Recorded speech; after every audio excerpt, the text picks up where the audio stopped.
Hello, everyone, and welcome back to tonight's episode of Let's Talk About Work. I am Natasha Bowman, also known as the Workplace Doctor, and I am so excited for tonight's guest. I met her probably, I think it's been about 2 years ago. After the murder of George Floyd, I had the opportunity to go to Forbes and do some D&I work there. And this name I kept hearing over and over again. People were saying, you got to meet Sade Muhammad. You got to meet Sade Muhammad. She's doing such wonderful things. And after I was doing a training and I saw she popped up and I got really nervous as I'm like, oh, wow, what is she going to think? Like, this is her work. I was so nervous. And I sent her a note after. She's like, great training. I was like, oh, thank goodness, and and I've been following her and her work ever since. And what she is doing is so transformational when it comes to media. Most of my work is with media and advertising and tech agencies. And I know firsthand how important her work as VP of Inclusion and Representation at Forbes is. So, everyone, welcome Sade Muhammad. Thank you. Oh my gosh, Natasha. It is such an honor and a pleasure to be with you. I'm so excited to have this conversation. So thank you for having me. Yes, and guess what, everyone? We did not coordinate our outfits. I just realized that Right. we both came with the black I turtle. love I it. call it the uniform for those like in creatives, whatever, with my agency. It's always the black top. I'm like, is there like in the handbook you wear this It's a look. black? It's a look. It's a look. It's We're a right. look. Yes, yes. We did not coordinate it, but thank you so much for coming and taking time out of your schedule. You work for, one of the largest, most distinguishable media brands in the world. I remember growing up, being in the airport, being places. I'm from Montgomery, Alabama, and see, I think I remember when I saw like Diddy on Forbes, and that was like, or at that time, Puff Daddy. Yeah. And at that time, it was like, oh, wow, I'd always see, when I thought of Forbes and wealth and things like that, I always thought of white men. And then when I Mhm. saw Diddy on there, I was like, oh, wow, that's amazing, and to see that representation and it really changed my perspective of what wealth is, what success is to see his face. But to be honest, since then, after that, really didn't see a lot of that. But then over the past few years, we have been, seeing so many faces like his being recognized in this distinguished magazine, and you are a part of it. So tell our listeners and our viewers, and if you're there, send us, some comments so we know you're there. We don't care if we're talking to ourselves or not, but if you're there, we want to know if you're there. But Yeah. tell me your journey. How did you get into media? Yeah. No. So I love what you said about, Diddy kind of showing you, giving you an example of what's possible in wealth and success. And I think that's exactly why I got into media, is because of representation. I'm a trained journalist, so I have a background as a journalist, and I Mhm. wanted to, be in journalism because I just saw that our stories weren't being told. People who live where I live looked like, the way that I look, just the stories weren't being told, or they were, it was very surface level. Um, Right. so that's why I wanted to get into journalism. So, Oh, where are you originally from? I'm from New Jersey, South Jersey, Okay. about 2 minutes Okay. outside of Philly.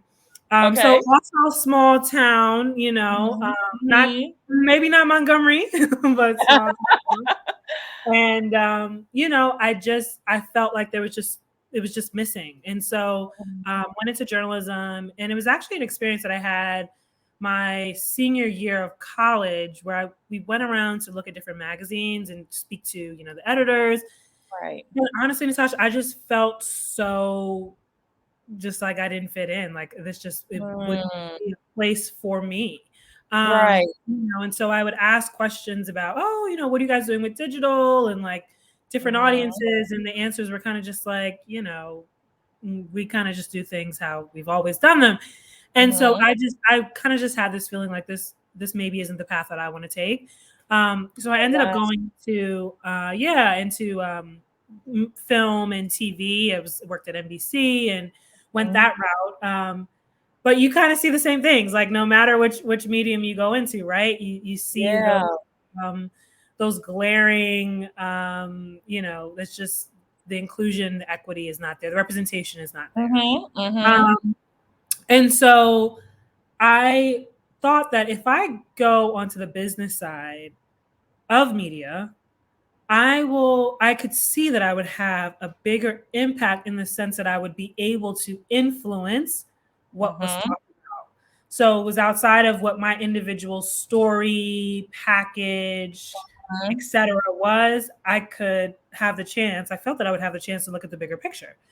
Right. So that's kind of why I switched to the business side. So I did that when I came to Forbes.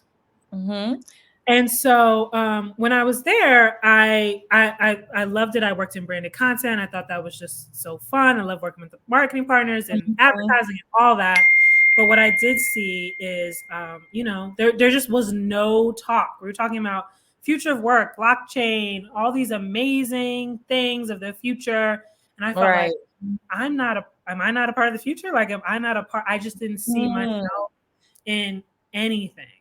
And obviously I knew I wasn't alone, and I also just knew it was a structural issue, like that folks at the top with all this, income at their disposal, all these big budgets and these super intelligent people just had a complete blind spot for equity, and what that looked like. So that's when I pitched this role to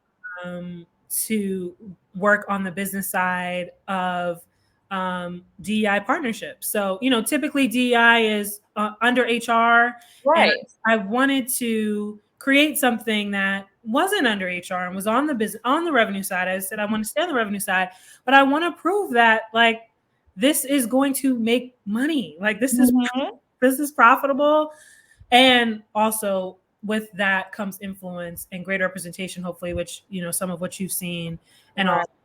So that's kind of my why, is that like representation and wanting to see me and people like me and people not like me, but just wanting to see them. Right. And that was so unique to me that you didn't fall under that HR realm where we typically see the D&I work. And honestly, a lot of the times it's, ignored, or position is created that's supposed to be integrated with the business side, and it's just not there. Yeah. So the fact that you were able to see this blind spot and say, hey, I want to pitch this, and create this role, I mean, it's just almost unprecedented, So what was that like? How did you build? A lot of people suffer from imposter syndrome. You said, you just described that, like, hey, am I supposed to be here? I don't see a lot of. Yeah. I mean, I was terrified. I was absolutely terrified. Right. Just like, and I thought about it for a year before I actually pitched it, because it was a lot of things. One, personally, I was afraid that what would my career look like if I sort of, pigeonhole, quote unquote, myself in the DEI space. There's so much more to me than that. I'm a great writer, marketer, whatever, so like, will I be pigeonholed? Right. That was the big question. And the other question was just, will anybody think this is, worth it and like worthy of doing, and that I should be the one to do it. So 100% I had all those thoughts, and I was just like, what do I have to lose? Like, this is what I'm passionate about. It's always been what I'm passionate about. It's always been the work that I did outside of the office. And how often do you get to do something that you really, really, matches your passion, So I just felt like I owed it to myself to just ask. Yep. Exactly. I think a lot of people miss that opportunity, that our biggest fear, I think, is that it's actually going to be successful, and, and, and then, what if this goes through and I can't even deliver on what I say I'm going to deliver? Yes. And we so therefore we almost pigeonhole ourselves, and we never get to that point. If you just ask, you never know what's going to happen. And I know I've always been afraid of thinking, what if I don't, right? And it'll always be that Yes, what if, right? So exactly. I've been trying to get better, just jumping out there, reaching out to people I typically wouldn't reach out to, and pitching things that I typically wouldn't pitch. And actually the result has been overwhelming, but you've just got to put yourself out there and not put your own limitations on yourself, A right? 100%. Because even in my role now, like I'm seeing that tenfold because it's a sales Mm-hmm. focused role, which I Mm-hmm. was not, and especially coming from journalism and sales, is like night and day. Right, right. So I just was like, am I going to appear phony? Like I just was thinking Mhm. about so many different things. They're not going to like me. They're going to. I'm so like, oh my god! Every time I send an email, not really, not so much anymore. But at the Yeah, beginning, yeah. Mhm. So, So but you tell just yeah, do it, mhm. No, go So ahead. tell me about that role. Tell me about what you do in your current role. Is this sounds just so unique, Yeah. than what I've heard So of it's companies really doing. a sales and partnerships role. So Okay. working directly with our marketers and advertising partners to produce campaigns with Mhm. DEI at the center focus, Mhm. bringing in whether that's in the audience, so we're targeting a diverse audience, or Mhm. recipients. So whether it's a scholarship, whether it's programming that can Mhm. help small businesses thrive. The focus is on equity and pushing people of color and underrepresented identities at the center. Right. Oh, I love that. I absolutely love that.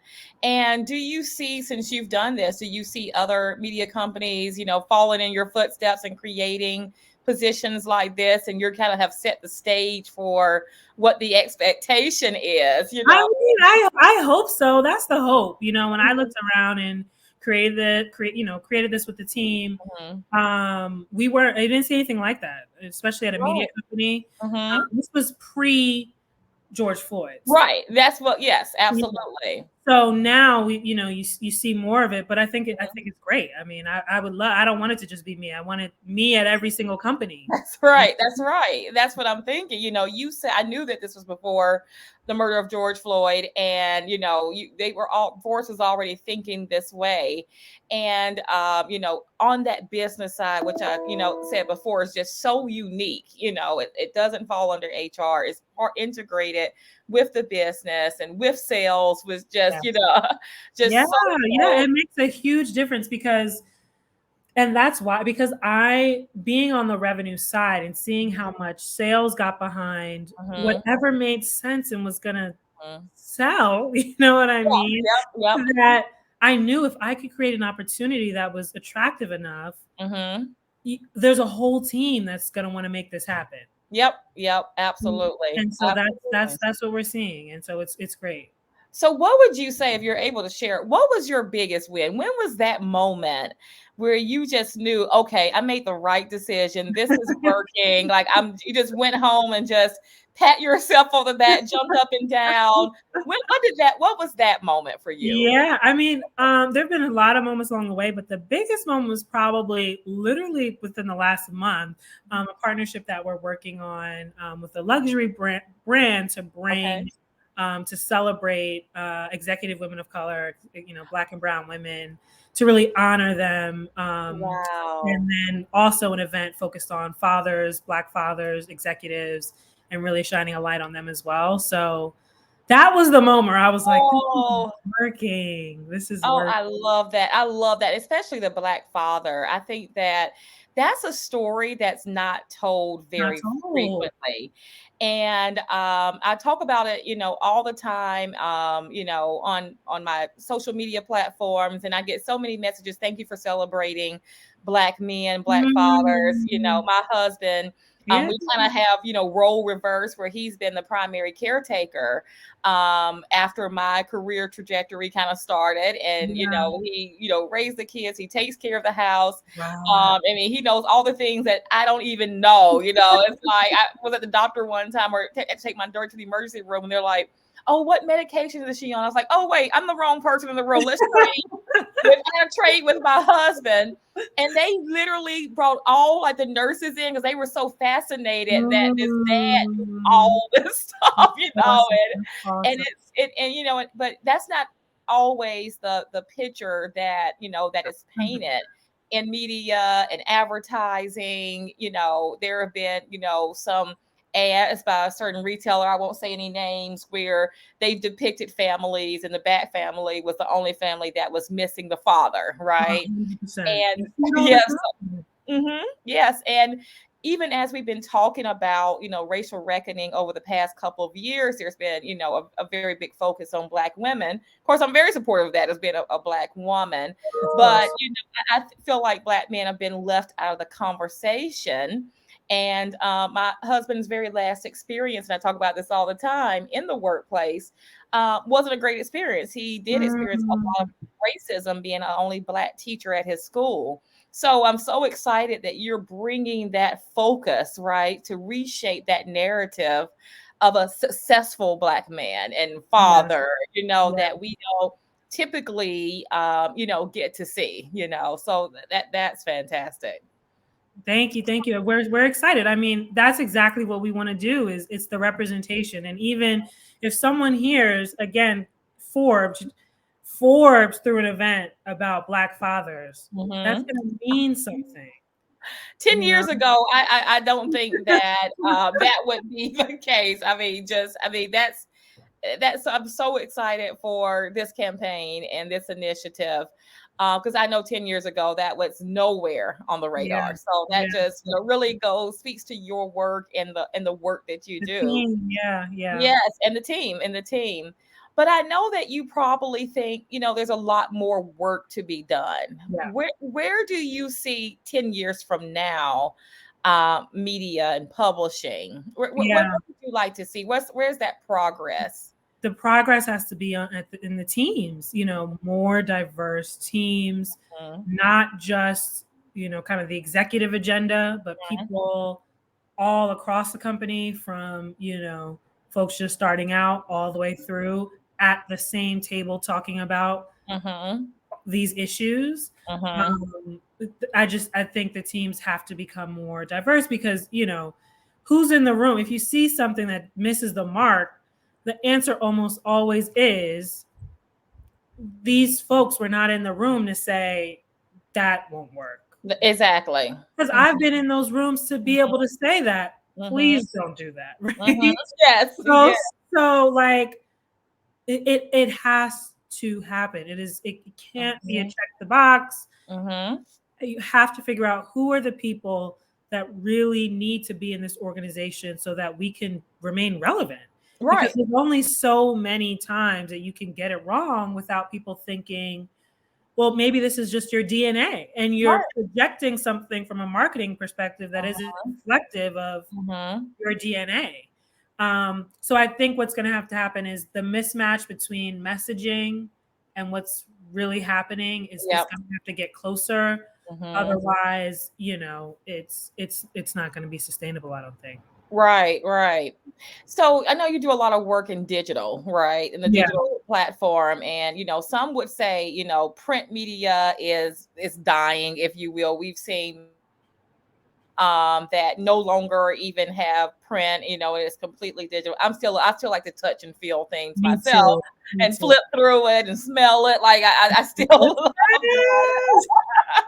I'm like in the airport all the time, like, oh, let me get this magazine. This, I love it. This book. But the reality is, there are very few of us that still enjoy that print. So as you transition to digital, it's this expectation, right, of this just constant information, right? So a digital platform is not like, oh, this month, right, we're going to talk about this. Today we're going to talk about morning. This morning. How do you deal with that just level of acceleration? I was talking to you before we got on, and I'm saying, hey, never in a million years that I think I would be a content creator. Went to law school, thought I could just get clients and based on my credentials and expertise. And that's just not enough anymore, right? When it comes to running a business is like you're constantly creating, you're constantly having to come up with things. So, and that's not my primary. My primary is just to help organizations, and I know how much time I have to spend. Tell us about just that rate of acceleration and producing content. How do you keep that going? What does that look like on a day-to-day basis? Yeah, well, it's really the team that does all that work on the editorial side, really through Mm-hmm. Forbes Culture. But it really is just a daily grind. Mm-hmm. And I think that team can definitely speak better to it. But remaining, it's not just about producing content, but being on brand and saying the right things all That's the time, right. All the time. Like because it's you never know who's going to see this one who's never seen anything you've done before. And so that can either bring them in or make them feel like, oh, this doesn't really feel like me. mm-hmm. So it's constant pressure. I give so much kudos and respect to the Mm-hmm. editorial team who does an Right. excellent job at that.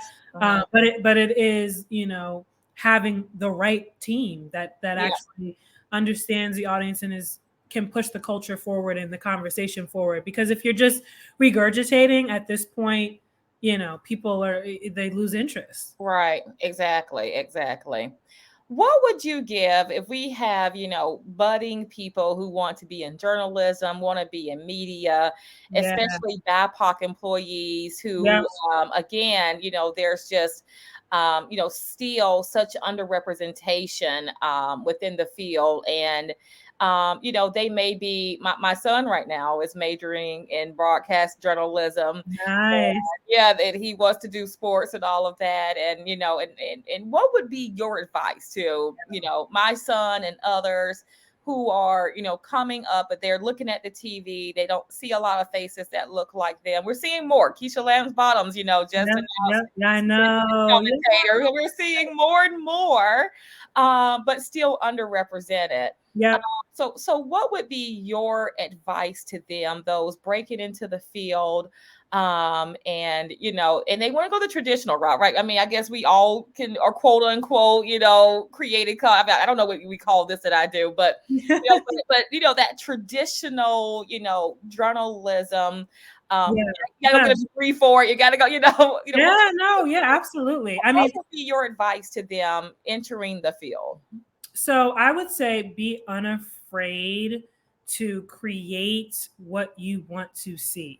Mm-hmm. That these companies and these executives are looking to you literally to Mm-hmm. show them what should be on their TV, in their magazines, etc. Mm-hmm. So I would say really be as you have what it takes. Mm-hmm. You know what you're talking about.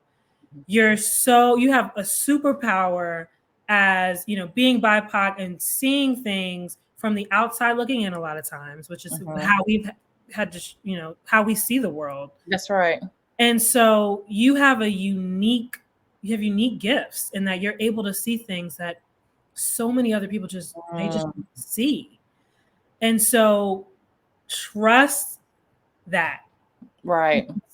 A real thing, and the thing nudging you saying like I could do that better, or like that doesn't feel right to me. Right. Trust that, because it's true. Mm-hmm. Mm-hmm. And just I always when I enter the industry, I always just felt like, okay, how do I could be doing more. Like I Right. don't want to feel like I'm just like entry level. Like I never saw Mm-hmm. myself that way. And so I think Mm-hmm. you have, especially now, the exposure that you've had to media through social, Yep. like you're way ahead of the game, because that's where everything is going. Mm-hmm. Mm-hmm. So trust that you know what you're talking about. Raise your hand, speak up, and just say, I'm here. This is what Yes. I think. This is what I Yes. know. Mm-hmm. And if we don't do this, this company will fall out. It won't be relevant. Right. And Right. so I think there's so much opportunity for us as journalists, as folks in the media, marketing, Mhm. etc. Right. To just say, just to Raise your voice. Yes, and that's always been how I approached my career. People ask me all the time, how did you make it to the C-suite, such a young age, and leadership positions, and being the only person in the room, and you have so much confidence, and that was really my mantra. What you just said, I knew what value I had to bring to the table. I knew that my expertise, I knew my credibility, and I Yes. wasn't afraid to speak up and and talk and share my value. And people really they recognized it and Hmm. appreciated it. And I do understand that's not everyone's experience, and I never speak on behalf Sure. of Sure. anyone else, or but that has been my experience, and that has been what has worked for me, is simply using my voice, knowing what I know, staying up on my trends, Yeah. and just having that confidence. And like you said, when I see change, that when I see a need for change, speaking up on that and not stopping until there is action that's done on that, Yeah. on that behalf. And I think if we all had that mindset, we Yeah. would see such a transformation in our workplaces and our communities. Yeah, I agree. I mean, and I did all those things being scared. So I'm not saying, it's not like you kind of Yeah. just some superhuman. Like I was scared, but I still did it because, it matters. And, I always say, like, go where you're celebrated, not tolerated. Mhm. So that's a way to figure out, am I just tolerated here or am I celebrated? I love that. I'm gonna caption this video with that with that quote. Go where you are celebrated, not tolerated. And I think that's such a good piece of advice, especially in these times, because we do have so many organizations that have now turned a lens on diversity and inclusion and belonging, and they're not sure exactly what to do with that. And it's Hmm. performative, and so therefore it's you invite this diversity, this representation in, but you're not ready and prepared for that representation. Yes, So yes. then it just becomes, we've invited this person in, and we can't get rid of them just quite yet, because that doesn't look right, and feel Exactly. right. So we're going to tolerate you. We're going to tolerate your voice. We're going to tolerate your activism, et cetera, et cetera. And Yes. I've just been encouraging people. We've got to stop allowing, because then we're acquiescing to this, becoming complicit in the tolerance, right? 100%. When we're continuing to contribute value to organizations that don't Yes. want celebrate, like you said, our value, right? And I know it doesn't feel right to walk away. I know it's a scary thing to do, but there are organizations out there that are ready to receive your value, and go where you're wanted, go where you, like you said, where you're celebrated, and Yeah. that you can be your authentic self, and that way you can just flourish, Yeah. and I've seen that. I've been in that situation. I've been in both, and believe me, Yes. there's a difference. There's a difference. There's a huge and it affects every other part of your life. If It you does. silencing yourself, it's too heavy a burden to bear. Mm-hmm. It's not worth it.